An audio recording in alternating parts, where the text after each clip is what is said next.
وأخيرا حقق ليونيل ميسي أحدث إنجاز له، إنه يتجه إلى دوري كرة القدم الأمريكي وينضم إلى إنتر ميامي بعد أشهر وسنوات من التكهنات.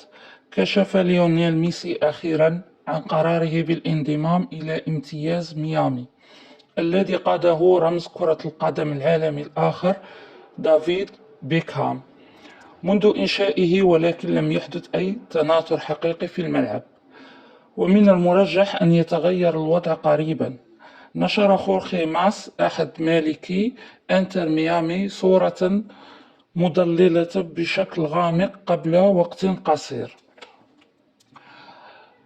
كشف اللاعب الأرجنتيني عن قراره في مقابلات مع منافذ الأخبار الإسبانية. كان من المعتقد على نطاق واسع أن ليونيل ميسي سيختار في آخر المطاف اللعب مع الهلال السعودي بعد منافسه كريستيانو رونالدو، ولكن ذلك لم يتم. كان هذا هو الخبر المنتظر، فلا تنسوا الاشتراك وتفعيل زر الجرس ليصلكم كل جديد.